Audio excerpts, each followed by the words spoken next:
Hi everyone, my name's Emily February. I'm also known as Ranger M. I'm an environmental communicator and educator, and I get to talk to a lot of different people about all things nature and conservation. I love to knowledge share, and that's what I want to do with you. So come on, let's go learn with Ranger M.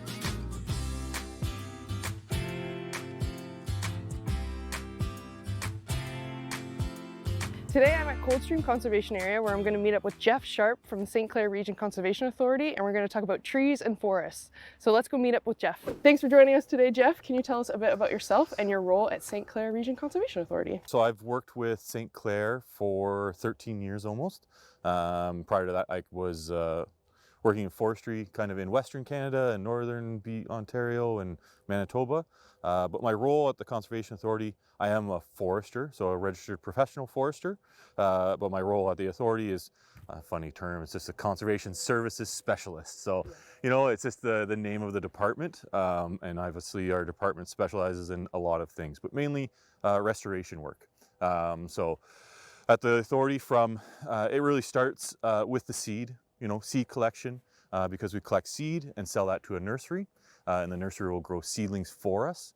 And then we use those seedlings to create plantations or farm windbreaks on private property throughout our watershed.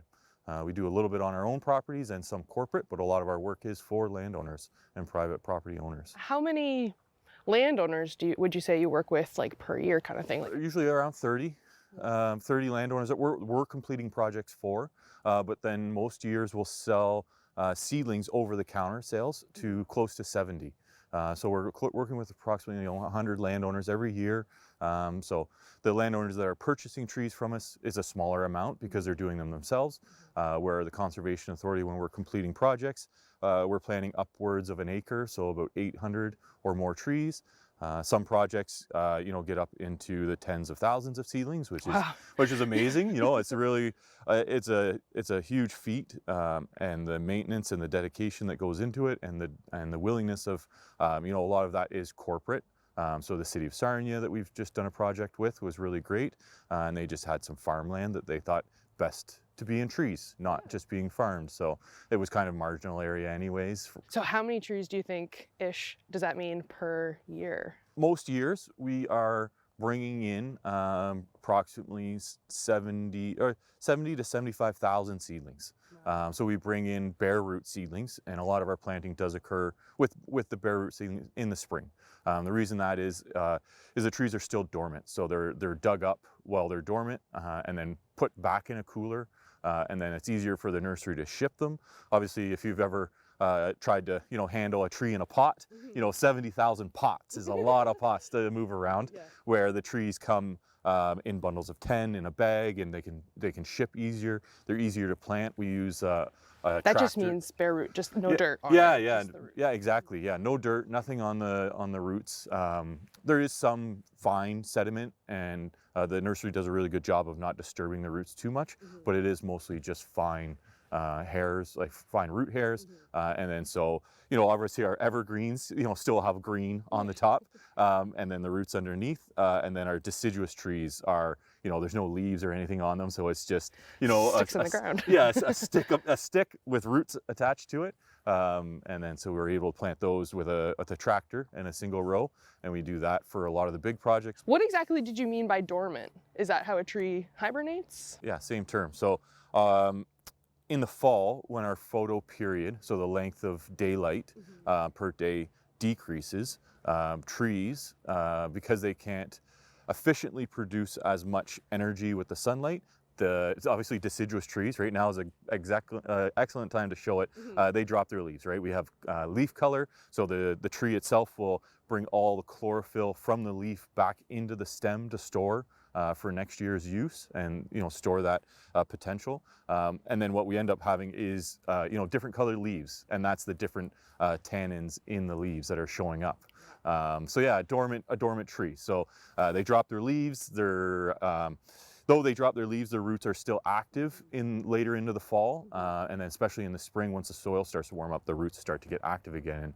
And if you ever see a bare root tree, sometimes you'll see little white root tips starting to elongate and start to grow, because that's the first thing in a tree that starts to be active, is the roots. And that's why you know, Ontario and Quebec, we're known for our maple syrup because that's the tree roots are active and they're absorbing moisture and sending that up into the canopy of the tree to, you know, have moisture there for the buds to start to expand and then the leaves to come out. And then, yeah, that's a whole other episode. Maple syrup's a whole other episode, yeah. Look at that. Trees are so cool and they provide us with delicious snacks. Yeah.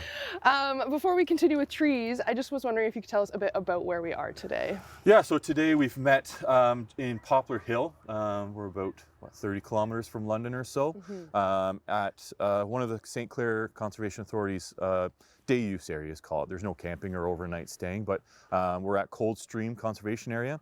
It's actually a really unique place. Prior to it being a conservation area, it was a gravel pit because we're right on the Sydenham River, the headwaters of the Sydenham River. So part of it is a day use area with soccer fields and grass. But the area that was left undisturbed is actually like a sugar maple forest, and then the low areas is actually like a cedar swamp. Wow. Yeah, so it's quite a unique. We're actually in a very unique part of Ontario in terms of forest regions. We're in the transition really between the Carolinian forest region, and we're at, obviously Ontario is at the northern extent of that, and then we're at the southern extent of the Great Lakes St. Lawrence forest region, which is dominated by sugar maple and black cherry, and that's why there's so much sugar maple here, because of the soils. You know, a lot of tree growth comes down to soil and you know, the growing length of a season, right? Yeah. Yeah.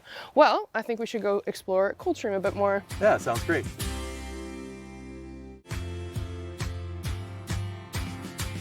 So what's our first tree, Jeff? So I've stopped us here on our walk in front of a little clump of sugar maple trees. And I found a really nice leaf that shows the real nice shape of it. And then you have a twig there with the buds on it. Obviously at this time of the year when leaves are falling, ID can get tricky, right? So there's two main ways to ID trees. Obviously by the leaf, and that's kind of the easiest way, but obviously there's definitely variation in leaf. But then the way I was taught at school, because a lot of the times when we're working in the forest, we're working in the winter, for obvious reasons. There's less bugs and you can see the full tree, right? When you're doing forestry work, you want to be able to see from the base to the very top of a tree. And so when they're in leaf, it makes it really tough to see all those features.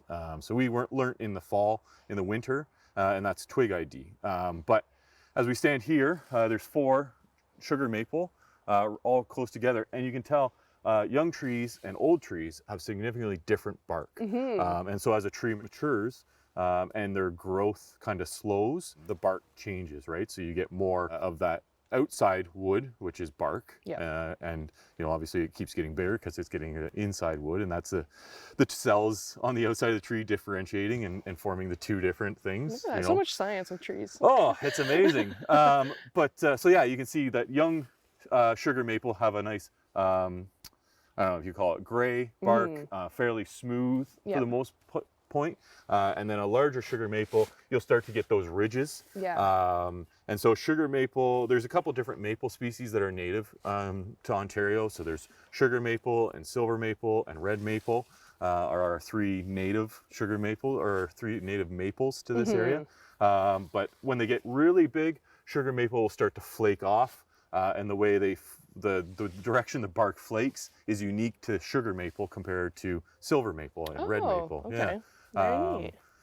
Their leaf is kind of soft on the other side. Yeah, so that's another. So when you are doing leaf, you know, ID by leaf, the shape of the leaf is one way, right? You mentioned that the back of the leaf is soft, and a lot of leaves have fine hairs on the back of them. Oh, cool. Some have them on the entire leaf, some have them just on the leaf vein. You have a twig as well, and I kind of mentioned twig because, you know, you can look at a tree and you can look at a bark, and I try to teach my wife, and she's getting really good at it, and she's got the, you know, some of the key things I tell her. But when you get if you're able to get a twig, bud arrangement is the main one. So there's kind of two houses. There's the opposite and the alternate. Or alternate is in a zigzag where they'll go down and they will never be across from each other, where maple are oppositely arranged. Okay. Yeah. And then if you're able to get a twig with buds, and you have the same family, so ash or maple, then you can start looking at the shape of the buds themselves. And sugar maple are very pointed buds, and the terminal bud, so the last bud on the branch, is large. Wow, very neat. Yeah. Well, let's go find another one. All right.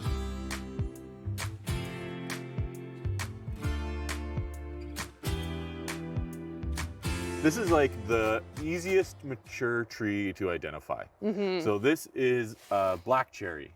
And the way I teach anyone in the winter to identify a black cherry tree is it's covered in burnt cornflakes. Yeah. Which once you've heard it once and you're like, burnt cornflakes. I'm like, yeah, that looks like burnt cornflakes. So the tree, you know, it's got very dark bark, and it's very flaky. It comes off quite a bit. And, you know, so the bark falls off trees, and that's normal. That's a healthy thing, because as a tree, the wood forms on the inside. It pushes the other cells, the bark cells, which are the protecting part of a tree, out. And, you know, obviously when a tree starts really small and grows bigger, that little bit of bark isn't enough, so it keeps getting pushed out and out. So seeing bark fall off trees is normal and is a good thing. Obviously there's cases where too much is not a good thing, right? And woodpeckers and things like that are really good at pecking the bark, and that's, you know, they've evolved, you know, to pick insects out of the bark, and that's why you can hear them pounding away on a tree. And then we found a young twig, and what I did was, and this is the biggest thing, if you're ever out and you want to collect samples, bring a pair of clippers with you. You don't want to rip branches and things like that off trees. It's actually, you know, quite damaging. So if you can cut a branch off so you can take it home and look at it again, just do it and make a nice clean cut close to the axis with another branch, so then it's not, you know, creating a stump or anything like that.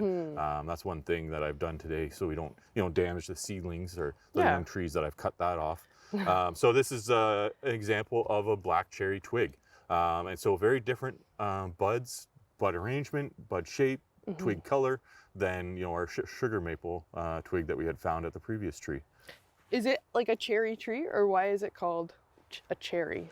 So it's in the family. Is it? Okay. Yes. Yeah. And I have eaten black cherries from a cherry tree. Wow. And they are sweet. Birds eat them quite a bit and spread the seed around. But let's call it the flesh to pit ratio. There's a lot more pit and not a lot of flesh. So the cherries that we love to enjoy in the summertime, they've been bred to have lots of flesh. Oh, wow. And then a little pit. So that way, you know, when you're eating them, you're getting more fruit than you are the pit itself. Yeah. Nice. Yeah. And I think I've heard that this tree is like economically valuable. Extremely, yeah, very much. So a big mature tree like this, if it wouldn't happen here because we're in a conservation area and we don't really harvest, but if you're ever to harvest a tree this big or bigger, the late wood, it is called, so the older wood gets really dark. So the wood color itself, like a cherry color? Almost like a cherry, yeah. So it is a darker color in wood. Yeah, it is quite valuable. Yeah. Okay. Yeah. Very interesting. Well, thank you. Yeah. On to the next one.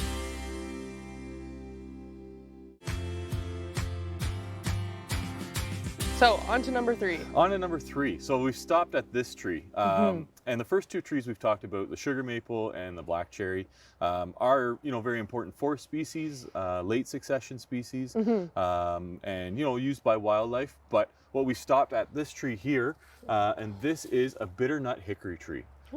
So as the name would imply, it's part of the hickory family and produces nuts. That are bitter. That are bitter, yeah. But very important for wildlife. Obviously, the nut is eaten by, you know, deer, squirrels, turkeys. What did you mean by late succession? Everything from when the glaciers left. Yeah. They left a bare site, right? Everything was pushed away and it was just bare. So you would have had, you know, early herbaceous plants coming in, but then the trees would have came along, and a lot of our pine trees are early succession trees. But we have some softwoods, some deciduous trees that are early succession trees. But then as a forest is established and grows for a significant amount of time, trees that have evolved to grow from the understory, so from that can tolerate significant amounts of shade, those are generally our late succession species.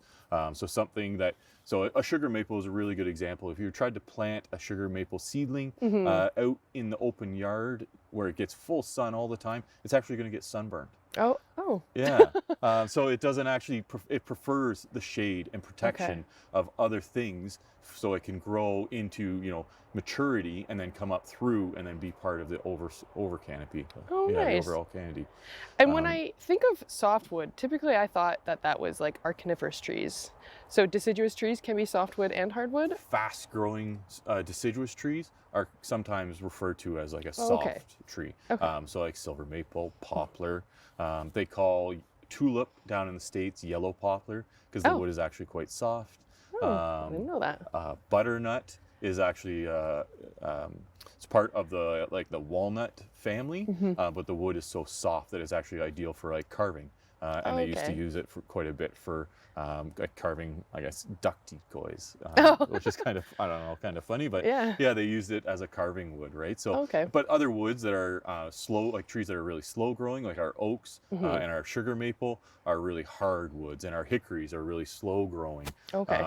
And they're used for, furniture and building and things like that. How do you kind of tell that this is a bitternut hickory? Like, to me, kind of the bark is a bit different than other trees. Yeah. But is that? No, it is. It is one bitternut hickory. It can be confused with ash. Okay. Because ash and hickory, they have kind of diamond shapes Mm-hmm. in the bark. One way to tell that this is a bitternut hickory is on the inside of the little cracks. Mm-hmm. It's orange. Yeah, okay. I thought I was seeing that. I wasn't sure if it was like the sun in my eyes. No, yeah, no. So that is an ID feature for a standing, Okay. large tree that you can't actually see the buds. But if you're able to see a bud of a bitternut hickory, it's a dead giveaway. Okay. It is actually they say it's a yellow witch's finger. So it's kind of sulfur yellow. Yeah. And it's very unique compared to any other buds on a tree. Mm-hmm. So yeah. And hickories are alternately arranged because the buds aren't across from each other. Okay. They kind of zigzag down the stem. But hickory, and it's kind of tricky to tell because obviously we're losing our leaves, but hickories have compound leaves.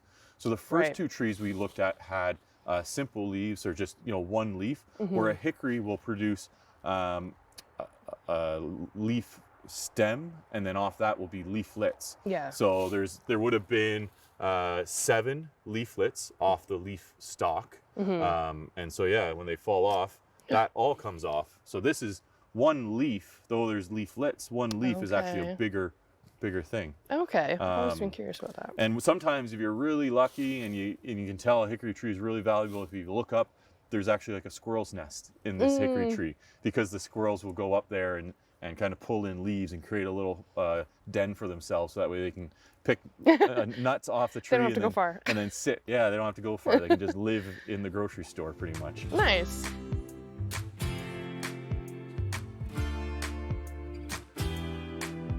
I've stopped us here because I don't want to forget about another important part of forests, and it's the understory.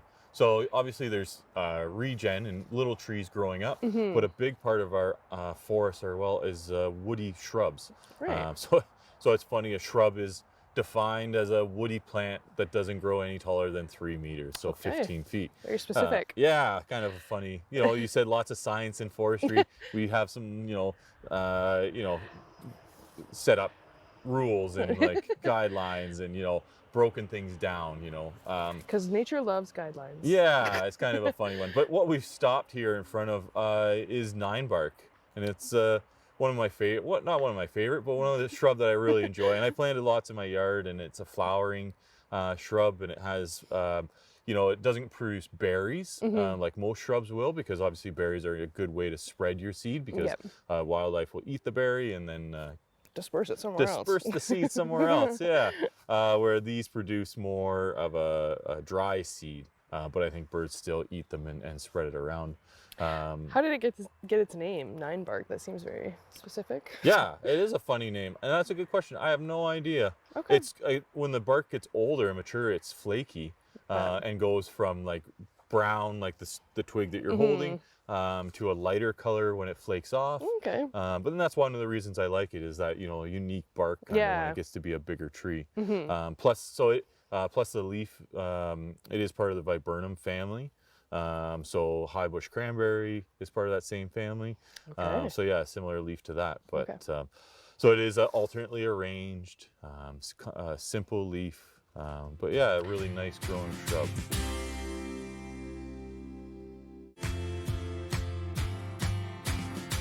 So Jeff, last tree? Yeah, kind of made our way all the way into the cedar swamp. And obviously we're standing underneath, a fairly mature eastern white cedar. And it grows here. It's kind of the swampy area. There's high and low areas, and you'll find the trees are growing kind of on the high areas, kind of not sitting in the water too much, but still growing where it's fairly wet.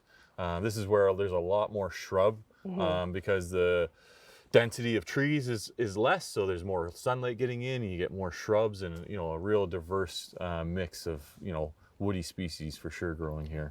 You said this was an eastern white cedar. Yeah. Are there different types of cedars in Ontario? Not in Ontario. Okay, but the only cedar native to Ontario. Obviously, people may have planted other trees that are in the same family. There is another evergreen that we call eastern red cedar, but it's actually not a cedar at all. It's a juniper. And you find it growing quite a bit in the ditches and things like that because it produces a berry. Yeah. And the birds do a really good job of spreading the seed around. Yeah. So you find it a lot of times under hydro lines and things like that. Because the red cedar is those really big ones on the west coast, isn't it? Yeah, that's correct. Yeah. So there's a red cedar, western red cedar, which would be native to the west coast of North America, growing there. Yeah. So ours don't get that big though. No. Trees in Ontario don't get that big. Okay. So we do live in a temperate forest region, but yeah, we don't have that same growing conditions to allow for trees to get that large. Yeah.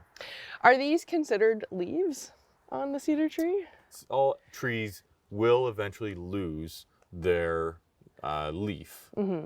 So evergreen trees with needles, pine and spruce, after 2 or 3 years will drop their old needles. And by then they have 2 to 3 years of growth of new needles. There's some evergreens or coniferous trees like larch or our native tamarack, which drop their needles every year.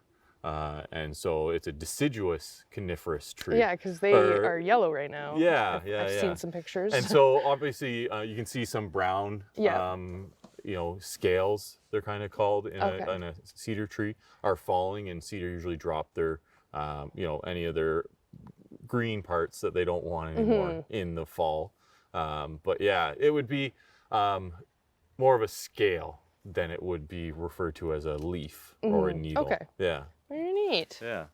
But cedar trees are, incredibly valuable for the wood because cedar doesn't rot at all. So a lot of times we use them for cedar posts. That's what you're right here, right? So for building boardwalks, people use cedar for decks, to build decks and things like that. And we used to use it quite a bit to create fencing for cattle. A lot of our cedar rail fences that you would find in early settled parts of Ontario, they were all made with white cedar trees. Thanks for joining us today, Jeff, and sharing all of your knowledge about trees and your passion for conservation, and sharing a bit about your career and everything. So thanks for joining us today. Yeah, no problem, Ranger. I'm happy to do it. Awesome. Until next time, see you in nature.